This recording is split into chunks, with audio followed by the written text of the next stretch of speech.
the 5th of March, 1943, Supreme Commander Dwight Eisenhower personally flew into Tunisia to meet with Major General Lloyd Fredendall at Second Corps headquarters.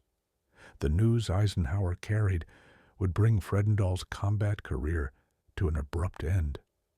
Effective immediately, Fredendall was being stripped of his command. The following day, his successor, Major General George S. Patton, Jr., would assume control. Washington was Fredendall's destination, with a stopover in Algiers along the way. The order came verbally, delivered with icy professionalism that cut through any ambiguity. No explanation was necessary from Eisenhower. The reasons were painfully clear. Just 2 weeks prior, Fredendall's corps had been utterly demolished at Kasserine Pass, marking the most catastrophic American defeat in the entire North African campaign. American casualties numbered in the thousands, with complete units fleeing in utter disarray. During those 14 days that followed, Fredendall had pointed fingers in every direction except at his own reflection. According to him, his subordinate commanders lacked competence. The intelligence gathering had been woefully insufficient, and the inexperienced troops had crumbled when German fire rained down on them. What Eisenhower thought of these justifications became crystal clear through his decision to remove Fredendall from command. As Fredendall gathered his personal effects, he was convinced his military career had reached its final chapter. What awaited him in the coming weeks was beyond anything he could have imagined. The 14th of February, 1943, saw German Field Marshal Erwin Rommel launch his offensive through Kasserine Pass in Tunisia's central region. The mission parameters were straightforward and brutal. Punch through the American defensive lines, seize their supply depots, and demonstrate that American troops were no match for battle-hardened German forces. Fredendall's Second Corps was tasked with defending a sprawling 70-mile front, using 30,000 men who were dispersed in small, scattered groups across the terrain. The commanders in the field were operating under contradictory orders that sowed confusion.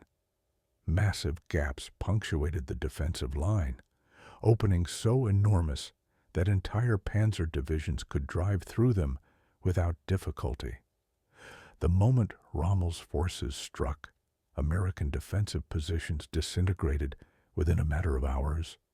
Battalion after battalion shattered and retreated in chaos, leaving behind their equipment as soldiers escaped however they could, in vehicles, on foot, consumed by absolute panic. When February 22nd arrived, the German advance had covered 50 miles of territory.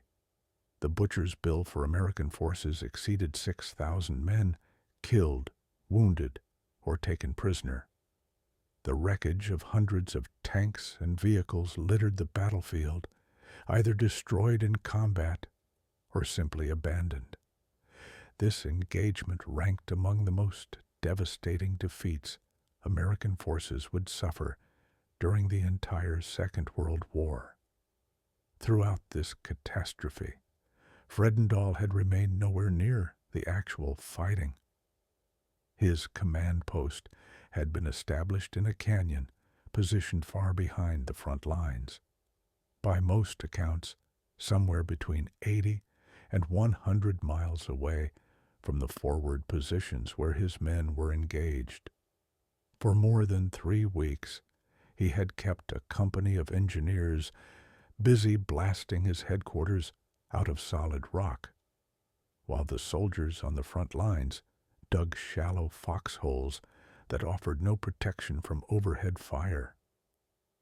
While engineers were detonating dynamite to improve Fredendall's vista in what soldiers sarcastically called Speedy Valley, 30 miles removed from the fighting, His troops were experiencing a very different type of explosion. The terrifying sound of German 88 mm guns ripping through America's inadequate armor plating.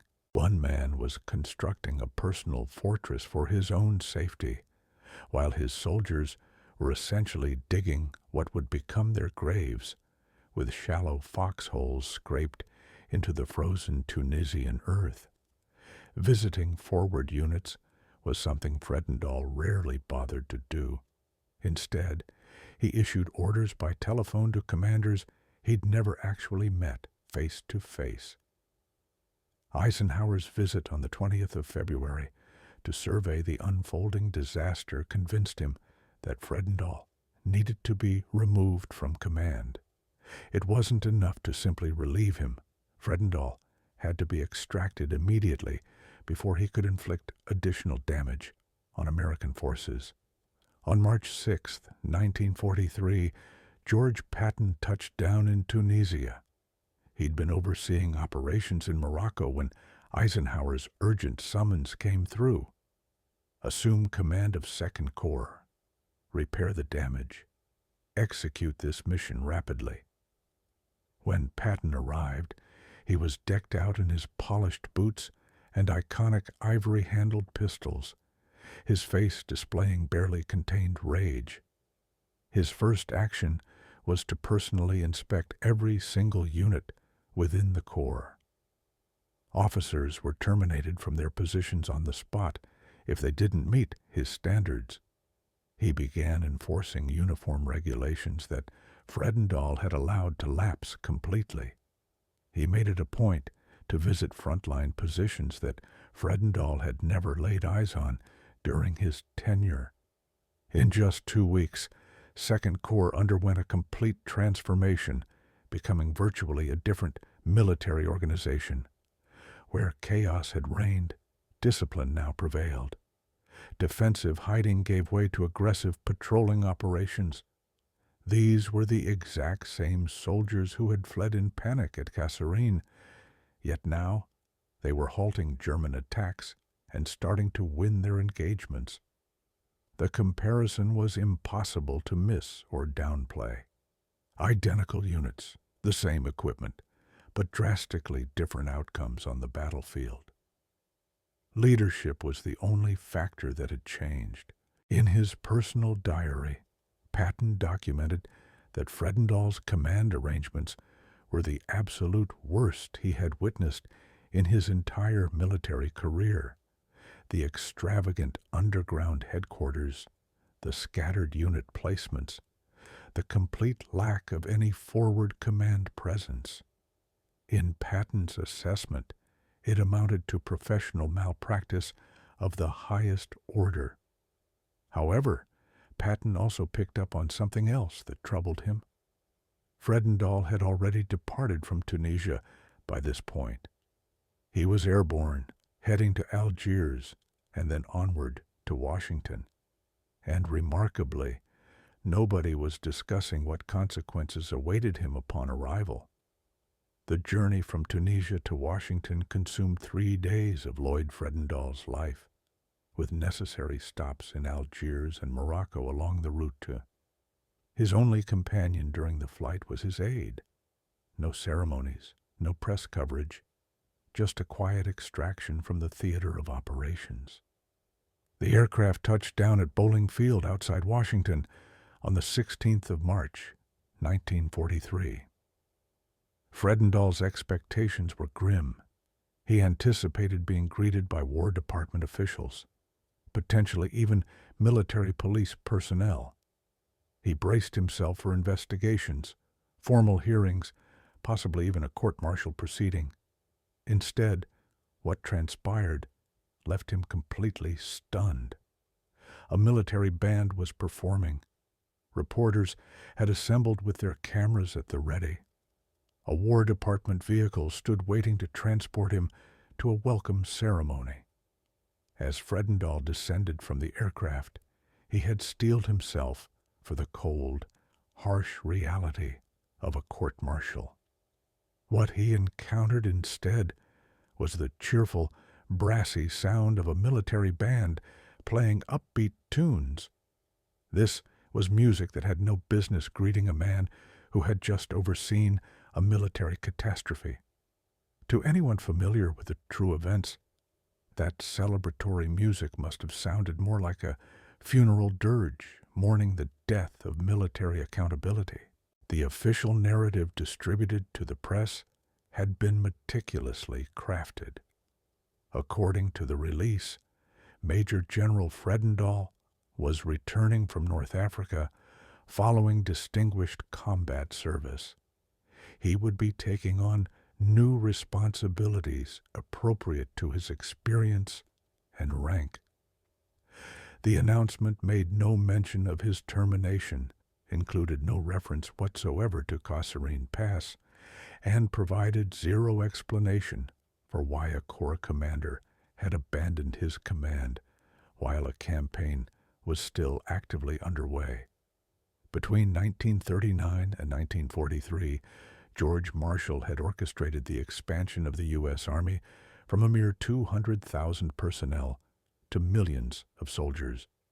His responsibilities had included selecting commanders, designing comprehensive training programs, and establishing the entire mobilization infrastructure.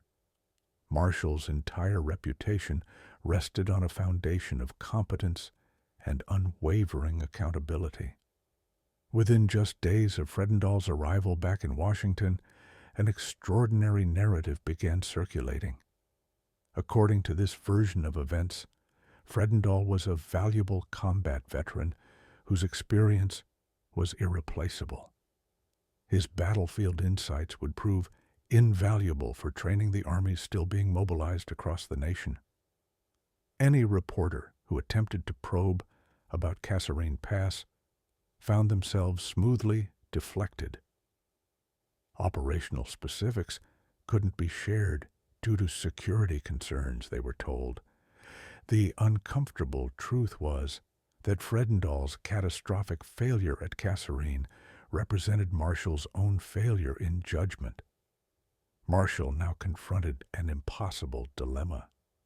He could proceed with a court-martial of Fredendall, which would require publicly admitting that his judgment had been catastrophically flawed from the start.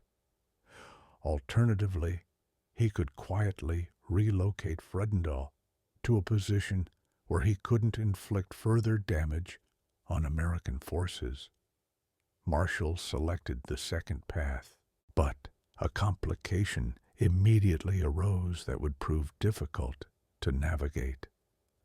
Fredendall had cultivated powerful allies in Congress over the years. Representatives and senators from his home state were already raising questions about the circumstances surrounding his return to the United States.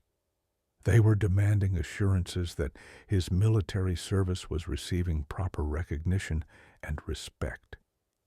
Marshall found himself in an awkward predicament that required delicate handling. Back in November 1942, before the Kasserine disaster had unfolded, Eisenhower had submitted a recommendation for Fredendall's promotion to lieutenant general. That recommendation was still sitting in the War Department, awaiting final approval. Marshall now faced a decision about whether to advance a promotion for a general who had just been dismissed for gross incompetence.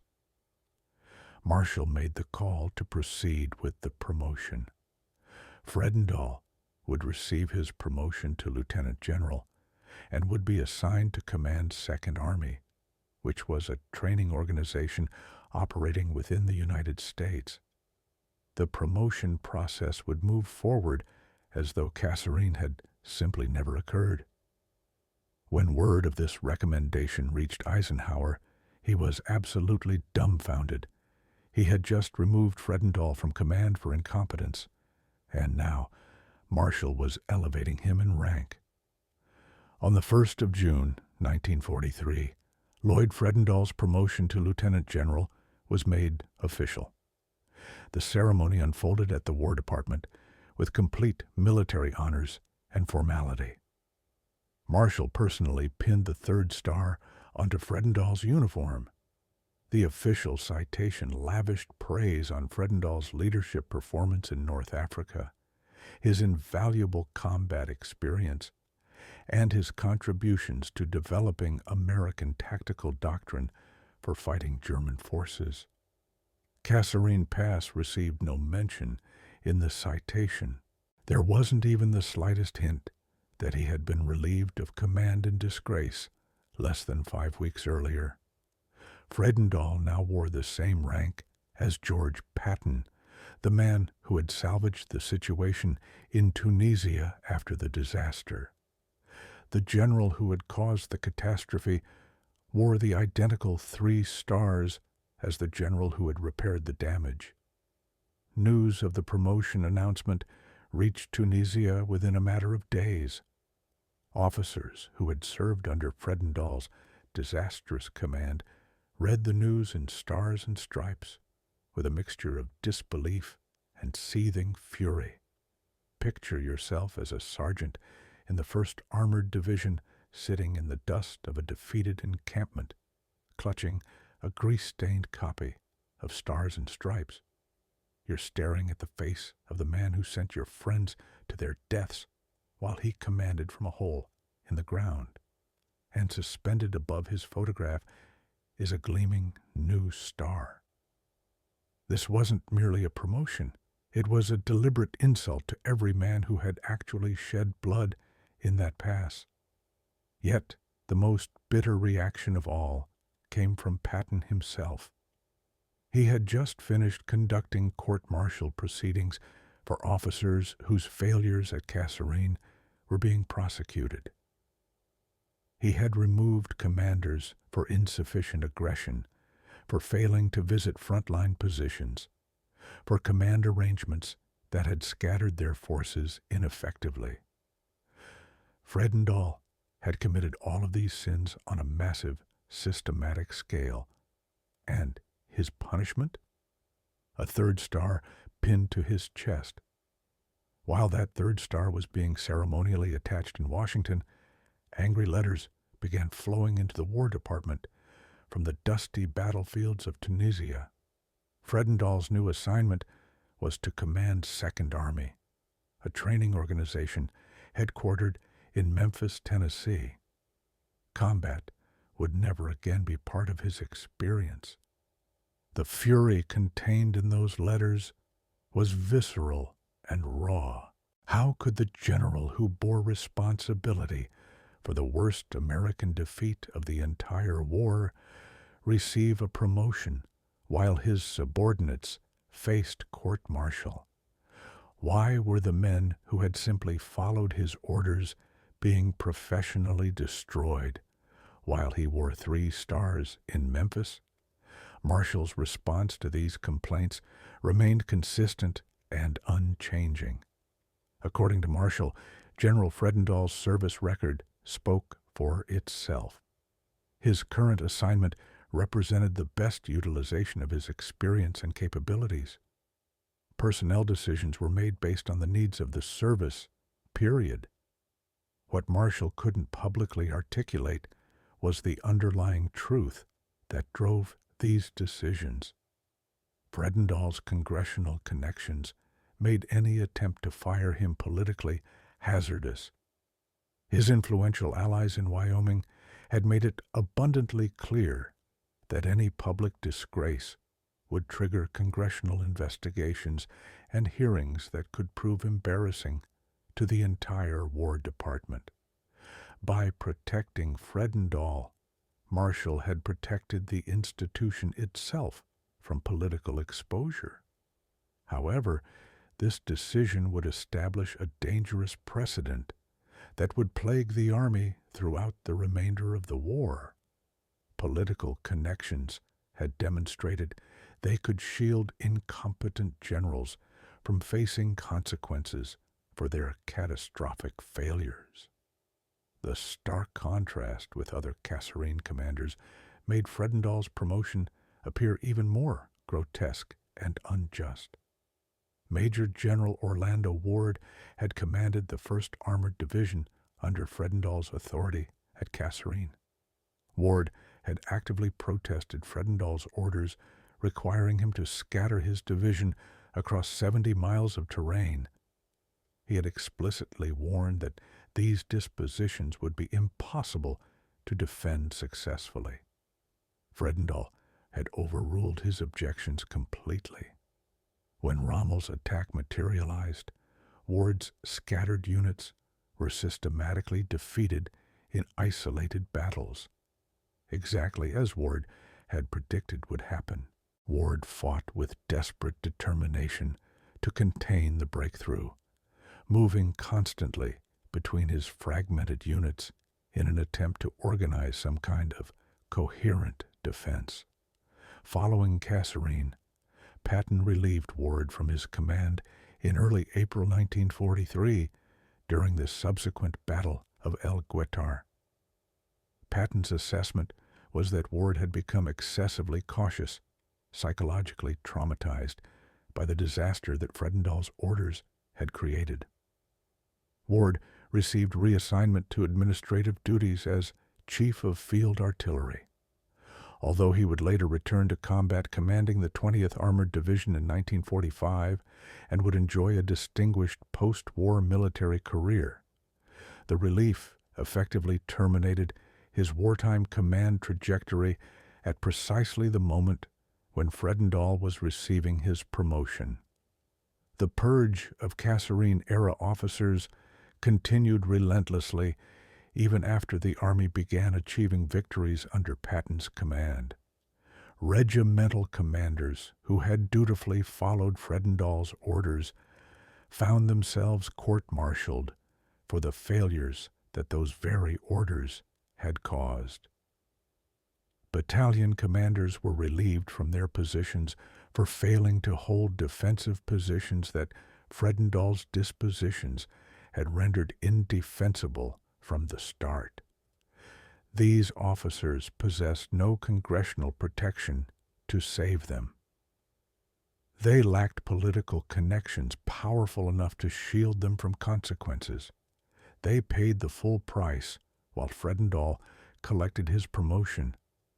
Patton observed this entire spectacle unfold with profound disgust. He was a man who believed deeply in a mystical, ancient code governing the warrior profession. In Patton's eyes, Fredendall wasn't simply a bad general. He represented a sin against the entire profession of arms itself. Every single time Patton had to render a salute to a man like Fredendall, or observe him wearing those same 3 stars, it served as a stark reminder that even during a world-ending war, the Old Boys Club remained the one institution that was completely bulletproof.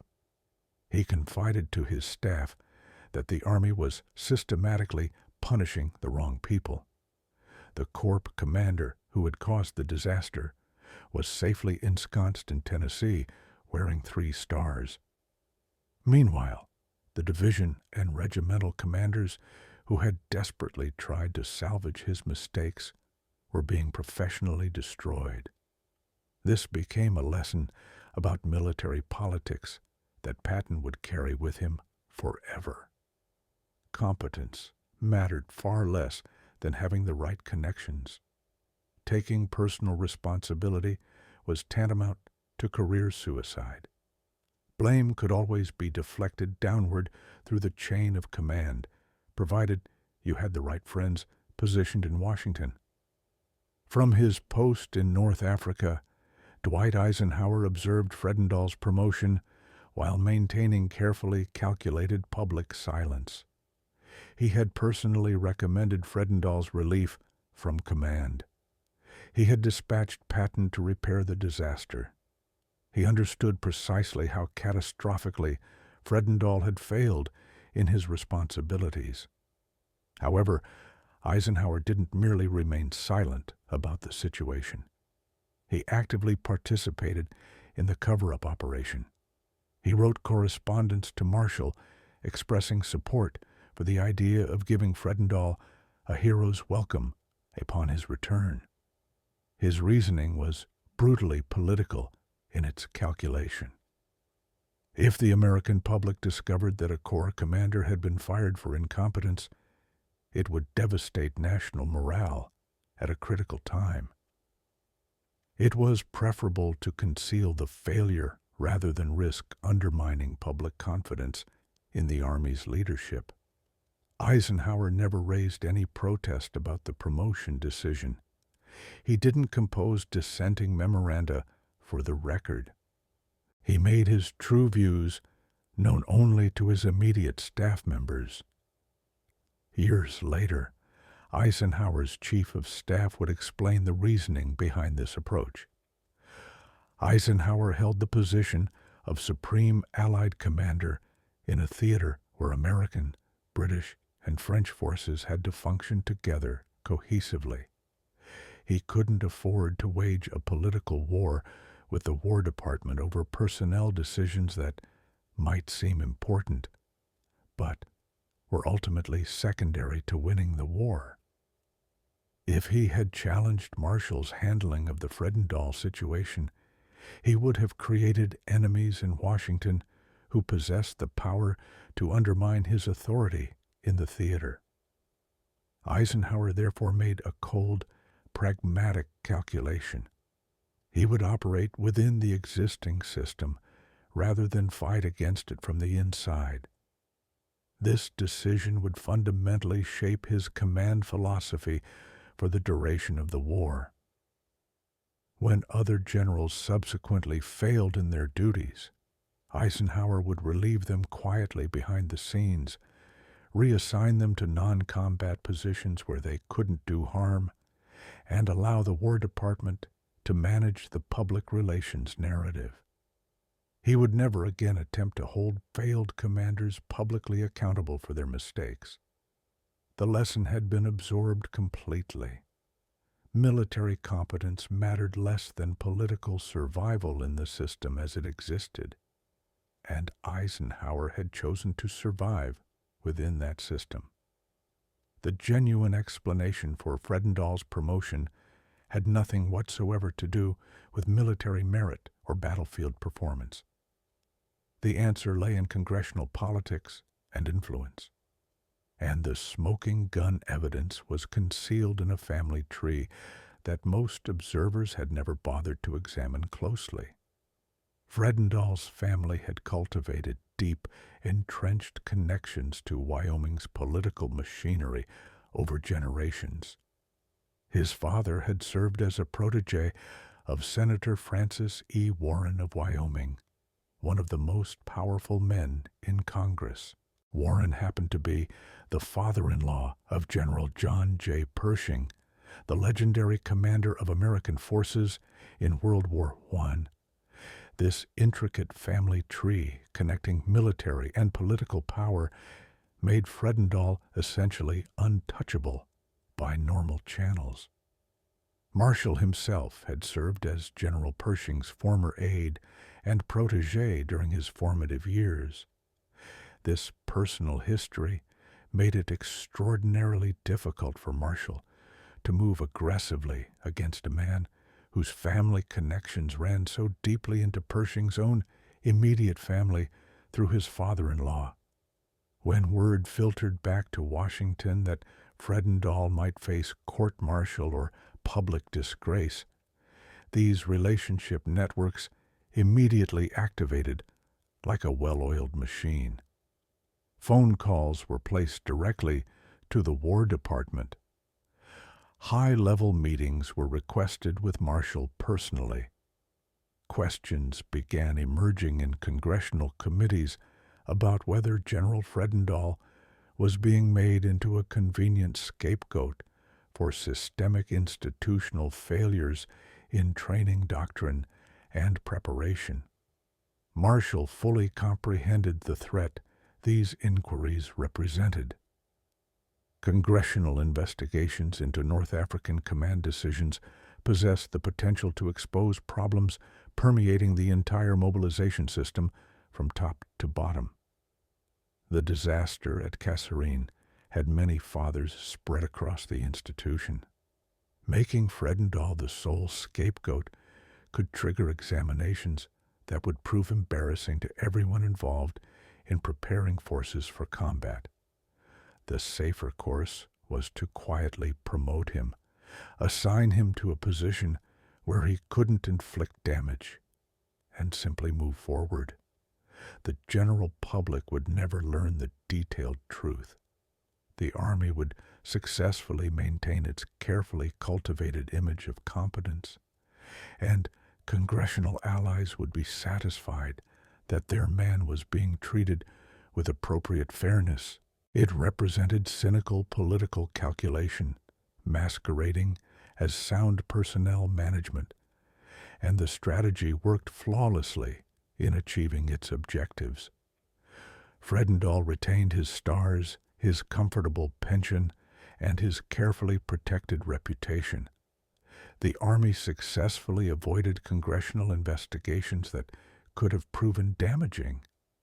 Marshall avoided having to publicly admit that his judgment in selecting Fredendall had been fundamentally wrong.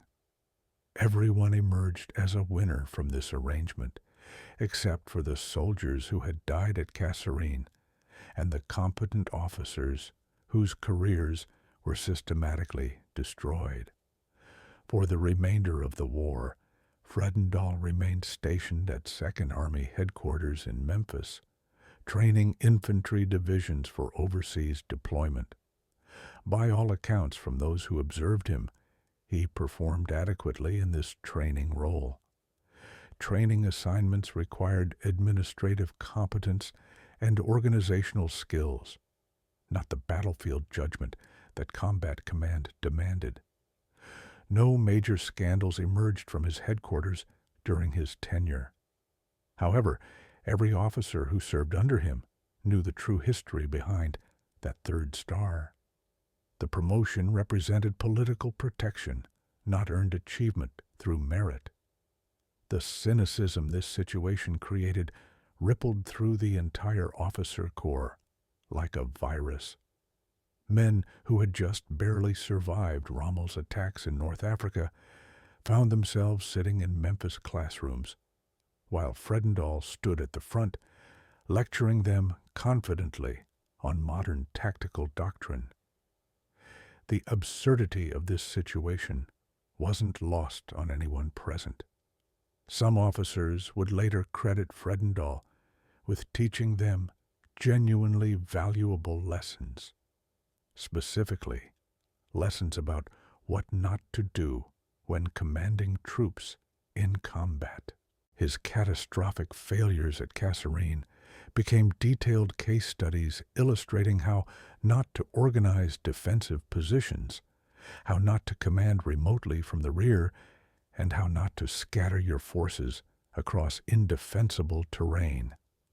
In a twisted, ironic way, Fredendall's greatest contribution to the overall war effort became serving as a cautionary example of catastrophic leadership that should never be emulated. Officers carefully studied everything he had done wrong in Tunisia and made firm resolutions never to repeat those identical mistakes in their own commands.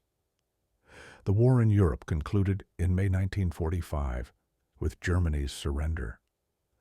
Fredendall continued in his position at 2nd Army until June 1946, at which point he retired from active service at the rank of lieutenant general with full military honors. His official military biography listed him as a distinguished combat veteran who had served his nation with honor and distinction throughout his career. The Kasserine disaster received only the briefest mention in official historical accounts. Most published accounts chose to focus primarily on Rommel's tactical brilliance and the inexperience of American troops in their first major engagement. Fredendall's name appeared in historical footnotes, not in dedicated chapters examining command failures. He spent his retirement living quietly in California until his death in 1963 at the age of 79. He never wrote memoirs or granted interviews about Kasserine. He never publicly addressed either his relief from command or the promotion controversy that followed. Omar Bradley's 1951 memoir, titled A Soldier's Story, contained one devastating paragraph dedicated to Fredendall's performance. Bradley wrote explicitly that Fredendall had lived in a command post that had been blasted out of solid rock 80 miles behind the front lines, while his troops were living in shallow foxholes, that he had issued commands by telephone rather than through personal presence with his units, and that his relief from command was completely justified by his performance. Patton's personal wartime diaries, which were published after his death in a car accident, proved even more blunt in their assessment. While Bradley had estimated the bunker's distance at 80 miles from the front, Patton, never one for restraint or understatement, recorded it in his diary as a full 100 miles separating the command post from the men who were doing the actual dying. He explicitly called Fredendall a coward who had sent men to their deaths while constructing a personal bunker for his own safety. He characterized the promotion as nothing less than a disgrace to the military service. However, his official reports submitted through channels had been far more diplomatically restrained to maintain proper military decorum. Eisenhower's published memoirs adopted a more diplomatic tone, but they were equally damning in their final assessment. He wrote that Fredendall's relief from command had been necessary for the good of the service, and that this decision ranked among the most clear-cut command decisions of the entire war. Despite these published accounts from America's most senior commanders, none of them changed the fundamental fact that Fredendall had retired as a 3-star general receiving a comfortable pension, while far more competent officers had been professionally destroyed for considerably lesser failures. During the late 1950s, Marshall sat for interviews with his official biographer Forrest Pogue, discussing his wartime command decisions. The interviewer asked specifically about the controversial Fredendall promotion. Marshall's response proved quite revealing about his mindset.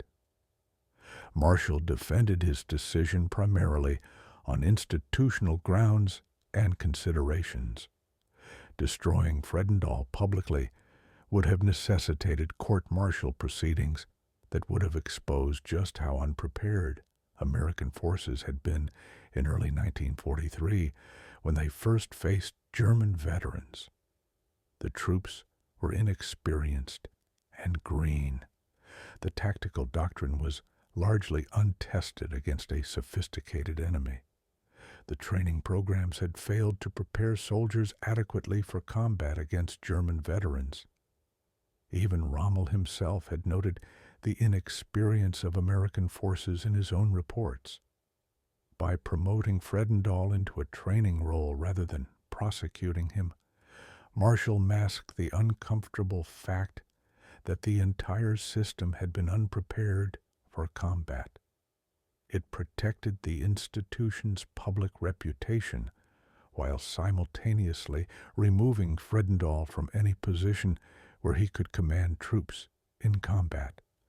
Marshall never stated explicitly that he regretted the decision he had made, but the notably defensive tone in his explanation suggested he understood the moral cost of his choice.